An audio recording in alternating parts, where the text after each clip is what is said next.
another Call of Duty 2020 rumor, and more coming up on today's episode of the latest in tech news.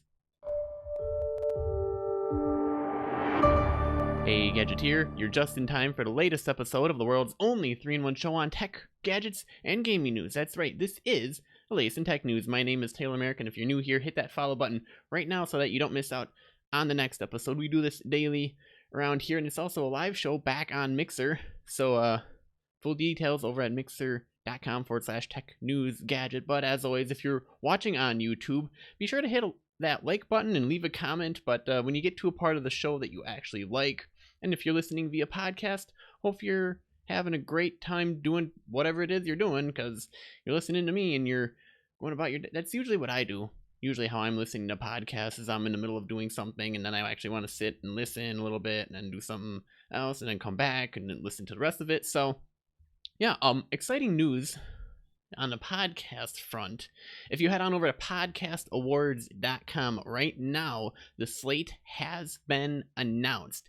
And yes, the latest in tech news is one of the top 10 finalists chosen for the technology category. Unbelievable. So I appreciate all of you guys who nominated the show for an award out at the Podcast Awards. Out of like 3,000 shows, only 300 were picked. And I'm not sure what went on behind the scenes or if it was based on nomination count or what have you, but I'm super excited for everybody. I appreciate all of you putting time and effort in. How the voting slate will work is 3,000 individuals will be picked at random, and I'm trying to glean this as best as I can, who nominated the shows to be chosen. And you will be sent an email. That email, I guess, will contain instructions for how to vote for the shows that you are going to nominate for an award. So if you happen to get one of those emails in the next couple of weeks, head on over to the technology section, and if you enjoy the latest in tech news, please, please, please vote for us. We're up against some pretty stiff competition. Some longtime podcasters, actually the first podcast that I ever started listening to, the School of Podcasting, Dave Jackson. We're up against him and a couple other really big names in the podcasting world in terms of technology. So go ahead, and if you happen to get that email, vote for us. Latest in tech news in the technology category. Super excited, and we should hear about the voting results shortly. So also, we have a giveaway going on right now over at TechNewsGadget.net/giveaway. Full details are there. Here's all I'm going to say: a $50 Steam gift card. Full details, like I said, can be found over at TechNewsGadget.net/giveaway. Giveaway ends the end of August. So obviously, if you're listening to this in the future, you missed it, and a winner was picked and chosen. And if it wasn't you, better luck next time, and if it was, hope you enjoyed your gift. So, on the docket for today, we have a couple of stories, actually a whole bunch of them. Apparently there's a rumor floating around for the 2020 Call of Duty version. There's a rumor that we'll be covering a little bit. Also, we'll be looking at Phil Spencer doesn't believe in your console war. We'll be getting into that. Also, we'll be taking a look at Epic Games hit with a class action lawsuit over hacked Fortnite accounts. Speaking of another hack, security researcher develops a lightning cable that gives hackers a way to remotely infiltrate your computer. Oh man, this is just episode. Speaking of another one, gadget news. Researchers hacked a Canon DSLR with Bitcoin demanding ransomware. We'll be getting into that. It's kind of funny, so I wanted to cover that. Also, the iPhone 11 Pro might be the high-end offering in Apple's 2019 lineup. If you deem it worthy to be out there to buy the next iPhone, it's going to cost you a pretty penny, but by golly, you're going to have fun with it. And finally, we'll be taking a look at Microsoft canceling the super duper graphics pack for Minecraft. But before we can get into all of that, did you know that the Nintendo Wii's motion control technology was presented to both Microsoft and Sony and turned down before it was presented to Nintendo? Well, that's true. According to reports, Microsoft and Sony were rude to the creators of the tech even during the presentation and rejected the idea of it outright for use in their games, and Nintendo went, sure, why not? So, in case you're wondering, that's where the Wii went. Wii! And with that out of the way, let's head on over to today in tech history.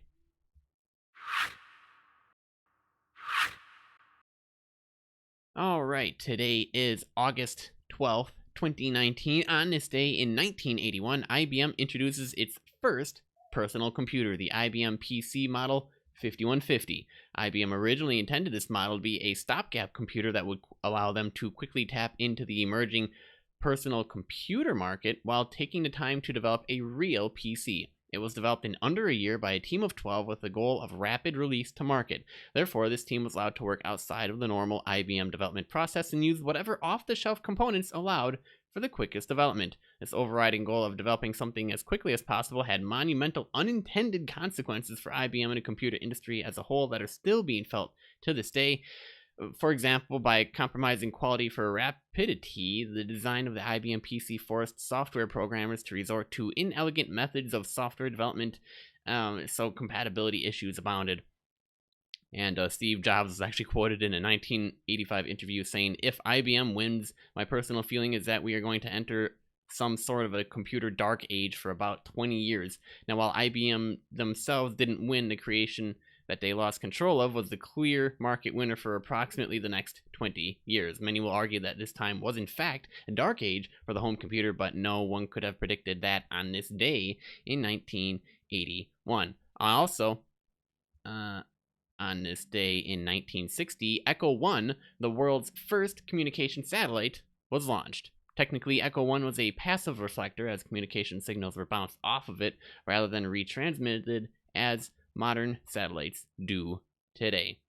And finally, on, well, this day in tech history, well, nothing really, because it's August 12th. And, man, I'm still looking at the PC. I'm thinking here, the IBM 5150 was the first, no, I'm trying to think, like, was this the first computer that I grew up with using? No, probably not, but it was an IBM of some sort, and yes, it had the whole floppy disk drive. So, with that out of the way, let's head on over to today's feature story. Alright, so, Call of Duty rumor floating around already has fans buzzing about the 2020 game. Now, the reboot nature of this fall's Call of Duty Modern Warfare will be continuing into 2020, in case you're wondering, according to rumors that gathered traction in social media and the game's press this weekend. As described, the game will be either Call of Duty Black Ops 5 or simply Call of Duty Black Ops, but it'll be set in the Cold War era and include the Korean and Vietnam Wars in its stories. The first Call of Duty Black Ops took place between 1961 and 68 and intersected with the major military actions and political intrigues of that time. Now, the rumor comes from YouTube insider Long Sensation, and it's salient because they previously leaked the correct name of Call of Duty Modern Warfare before it was officially revealed, and it kind of aligns earlier with a more in-depth report by Kotaku that said development on Call of Duty 2020, which was supposed to have been a Sledgehammer Games Raven Software collab, wasn't really going so well. Treyarch is described as stepping in and moving up the next Black Ops game, which would ordinarily be expected in 2021. Although Call of Duty Black Ops is the same title as the 2010 shooter, there isn't much of a player base either to confuse or cannibalize with a decade-old throwback title. Going back to the Cold War setting would also justify a reboot branding similar to what's been going on with this year's No Frills name for Call of Duty Modern Warfare. Now, it's the described as even more gritty and gruesome than Modern Warfare that's kind of intriguing and sparking rumors going on. We don't know exactly what this means because Modern Warfare doesn't launch until October 25th, but we do get that pre-release beta test next month. Activision has, well, kind of fig-leafed this M-rated franchise's appeal for teenagers for years, and kids still get their hands on things a ton more violent. But all we need is, well, more of that happening. And might have drama re-erupt again, but I don't know. We'll find out. What do you guys think? Are you already looking forward to next year's Call of Duty Black Ops? For those of you who like the Black Ops games, let me know down in the comment section if you're watching on YouTube or if you're watching the live show via Mixer. What are my thoughts on it? Well, I don't know. I think I'm more of a Modern Warfare kind of guy because I played Black Ops and I'm like, I don't really know. I mean, it's kind of fun and all. Do I want to play Black Ops? I don't know. My favorite memories of the Modern Warfare series was me running around with the kill streak perk, drop a grenade or whatever that was called. Whenever you died, a grenade was dropped. Like you immediately dropped a grenade and blew up. I would use to run into rooms of 4 guys or more and then just let them shoot me. And then I'd clear a whole room that way. And I'd say, okay, team, we're clear. And sure enough, we pushed them back. So that's my thoughts on it. Don't really have much to say other than the trailer for Modern Warfare definitely was intriguing.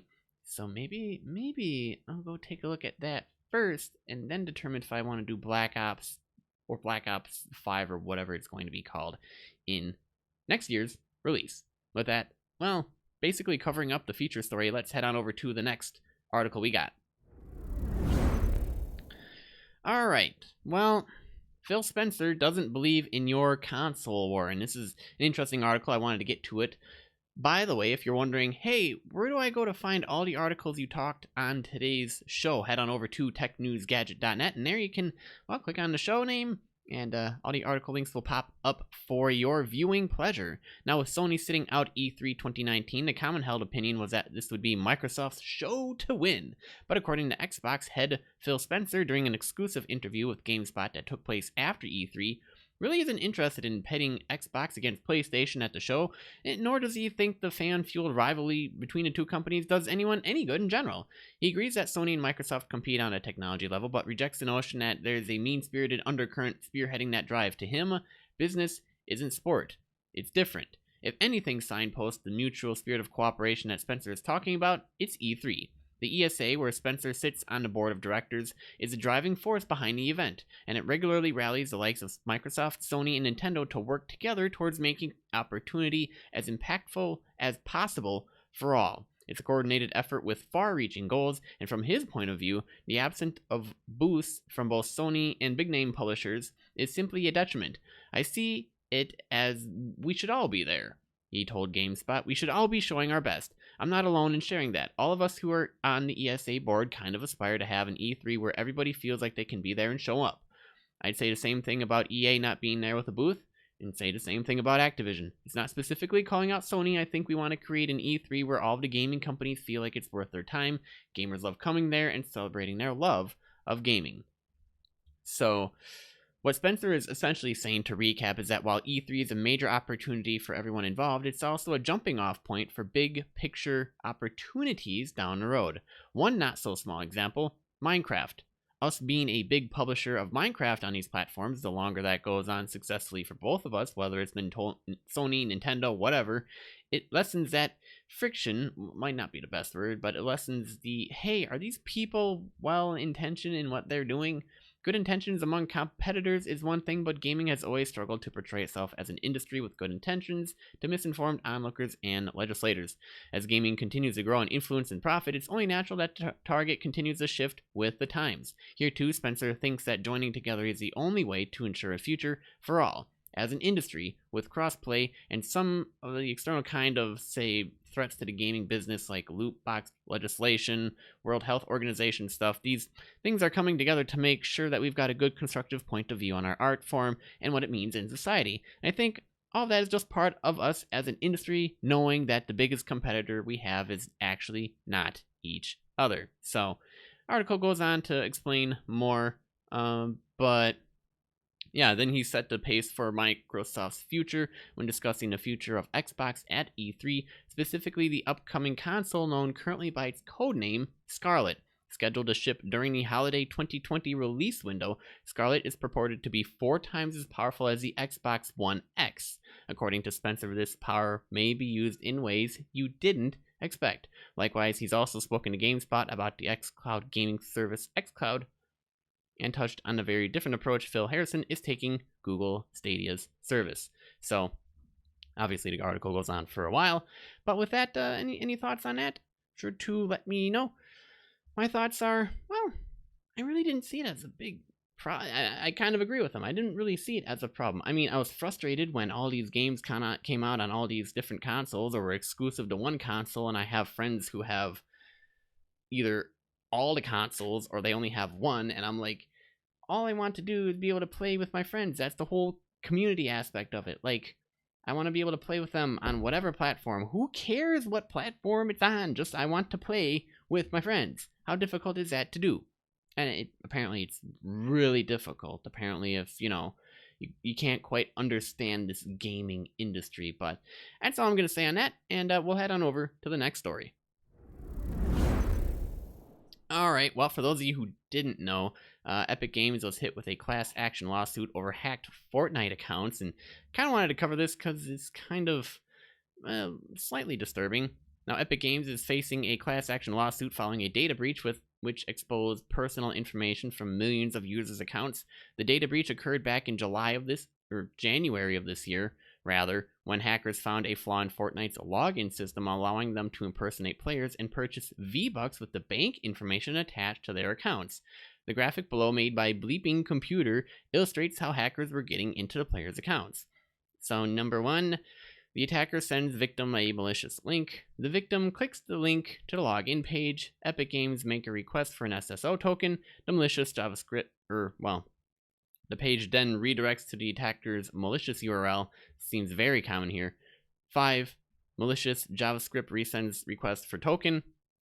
And 6, the token is sent to the attacker. According to Polygon, a lawsuit has been filed in the U.S. District Court in North Carolina on behalf of more than 100 class members. They're claiming Epic failed to maintain adequate security measures and notified users of the security breach in a timely manner. But this seems like a very simple solution to this, quote, breach by millions of player accounts. If you don't recognize the email, if it's asking you to click a link and then log in, be very, very wary of it. Don't give out your information. That's called phishing. If you click on the link and you click the login button and you go log in, well, that's how they get your information. So, yeah, one of the more legitimate arguments against the Epic Games Store has centered around a company's security issues, and while the problems along this data breach have been since fixed, perhaps the lawsuit will serve as a motivation it needs to continue to keep its service secure. Hopefully they'll figure that out and wake up to that. All right, speaking of more hacking news, a security researcher named MG has developed a lightning cable replacement that can give hackers a way to remotely access your computer. According to Motherboard, the cables in question are cables directly from Apple that have been opened to allow for additional components to be implemented, but the modifications are undetectable and there's really no way to distinguish the hacked cable from the original. When plugged into a target computer, the cable behaves as a typical cable does, connecting to and charging iOS devices, but it also lets hackers remotely connect to a machine to run commands. It comes equipped with scripts and commands that a hacker can run on a victim's machine, along with tools to kill the USB implant to hide evidence of its existence. So, it's like being able to sit at the keyboard and mouse of the victim, but without actually being there. In a test with Motherboard, MG was able to connect his phone to a Wi-Fi hotspot that the cable was emitting.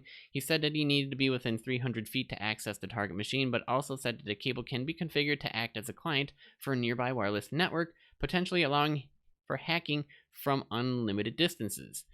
So MG imagines the cable could be swapped in for a target's legitimate cable or gifted to someone because it looks exactly like an Apple cable, complete with accurate packaging. Each of these cables were made by hand and are being sold by MG for $200, but he's teaming up with a company to produce them as a legitimate security tool. So he's not doing it for the intention of being able to hack a whole bunch of people. It's not clear if there's any defense against this kind of hack, but it sounds like these cables are prohibitively expensive and limited in availability at the current time. Those concerned should buy cables directly from Apple without accepting free cables from anyone or buying them online from places you're not quite familiar with. Apple may also be developing a mitigation and has previously restricted other USB access techniques through USB restricted mode. Oh, but not to be outdone, we got more into hack news going on. Essentially feels like a hack job, except this one's kind of I had to cover this. This was funny. Researchers hacked a Canon DSLR with Bitcoin demanding ransomware. And in case you're wondering, we got a photo to go along with it.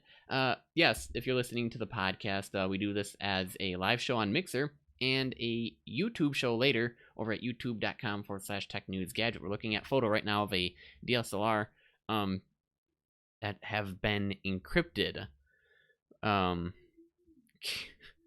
So Bitcoin demanding ransomware knows no bounds, and the latest potential victim, well, DSLR cameras. A group of security researchers have managed to exploit vulnerabilities in a Canon EOS 8D digital camera to hold its owner's photos hostage to a Bitcoin ransom, the Inquirer reports. No, I don't play no stinking video. I don't know why you decide you want to play video. The researchers from cybersecurity firm Checkpoint Research exploited the camera's picture transfer protocol, a piece of software typically used to transfer image from the device to a computer. Many modern cameras can transfer images over a Wi-Fi connection. This is formerly known as, well, PTP/IP. Now, while it is a useful feature if you're always forgetting USB cables, it presents a valuable attack vector for hackers. As Checkpoint Research points out, PTP is an unauthenticated protocol and can support dozens of complex commands, and as such it can be abused by hackers to inject malicious code onto unsuspecting cameras. In this particular exploit, researchers were able to inject a ransomware program over Wi-Fi to encrypt the camera's storage. All that remains after the attack is a message on the camera screen with a ransom note that demands Bitcoin for the safe return of the owner's files. And they actually have a YouTube video so you can watch exactly how it happened right here for your viewing pleasure. Indeed, while this might seem shocking, the reality that hackers will have much success with this particular exploit is slim.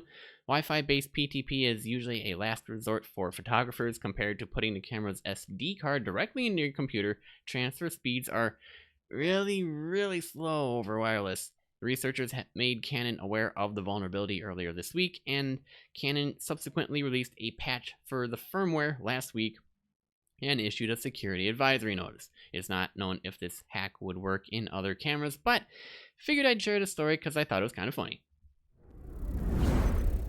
Alright, we got some gadget news. The iPhone 11 Pro might be the high-end offering in Apple's 2019 lineup. Oh, and look at the picture. We might see the Apple adopting the Pro naming convention for the fanciest iPhone in its 2019 lineup. An anonymous Twitter account that correctly leaked the names of last year's iPhone XS, XS Max, and XR suggested that we'll see an iPhone 11 Pro when Apple unveils its offering next month, according to Mac Rumors. Phone or Pro for iPhone? Crazy naming schemes over the past few years.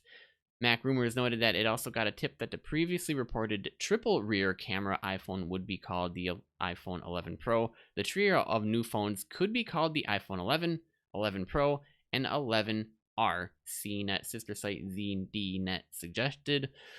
Apple didn't immediately respond to a request for comment, but we'll know for sure come September. Oh man, have they forgot what you call it? Oh no, is it a Pro? They should have called it a Plus. You know, the plus sign? What are you guys doing? Like, hello? Marketing people, I tell ya. And for our last article, we got some gaming news for you guys. I know I'm like... I had to share this one too because it was funny. Back at E3 2017, Microsoft, and throughout you guys got a update title for Microsoft, showed off what was going to be the next major update for Minecraft, called the Super Duper Graphics Pack. The update would significantly improve the visual assets of the game and add a new dimension to the blocky universe. Now, here's where it gets good. Unfortunately, the graphics pack has been cancelled and will never be released. Posting on the Minecraft blog, Microsoft has indicated that the update is, quote, too technically demanding to implement as planned and has since been cancelled. Further, the company says they were not happy with the performance across devices for this update, leading it to being scrapped. Considering this pack was announced as a way to kind of showcase the power of Scorpio, which turned out to be the Xbox One X, and that it will now never see the light of day, it's kind of disappointing, a little bit of an understatement. I didn't really expect anything different. Why don't you guys use mods that the community uses? Because you guys can't figure out how... Oh, wait, you rip those off and you make them as your own, right? That's how you do it. That's how it's always been done. Okay, the community has you covered on this, Microsoft. There are mods out there in existence currently already that boost the performance of it, but it's PC only. It's been done already. Now, for those of you wondering, this update would have brought to Minecraft features such as volumetric lighting, enhanced water and reflective textures, dynamic shadows, edge highlighting, and a whole lot more. The big problem here was probably it was a project that simply took too long to develop for low-end consoles. But when you look at what the features the update would have provided, it's not hard to see that the original Xbox would have been struggling to run this update, and the pack wouldn't work on all Xbox versions. Duh. The risk of splitting the Xbox user base likely played a key role into the decision, but be that as it may, welcome to the Minecraft community that's always been around and has known about this stuff for a long time. Microsoft, thank you for finally listening. And with that, that wraps up this episode of the latest in tech news. Thanks for tuning in, guys. New episodes every weekday. The latest in tech news can be found on every major platform, including Apple, Spotify, Google, YouTube, Stitcher, Overcast, and more. Now, if you enjoyed this episode, be sure to let us know by clicking that like button and by leaving a comment, at least if you're watching on YouTube. If you're listening via podcast, go and leave us a review out on Apple Podcasts or wherever you happen to be listening. Also, double check that you're subscribed so that you don't miss the next episode. Also, if you guys are watching live currently on Mixer, we do this on a daily. We have a show that exists after this show. So if you want more details on that, head on over to mixer.com/TechNewsGadget. I'm your host, Taylor Merrick, and remember, for the latest in tech, gadget, and gaming news, visit TechNewsGadget.net. Pretty much, keep being awesome, guys, and I'll see you on the flip side.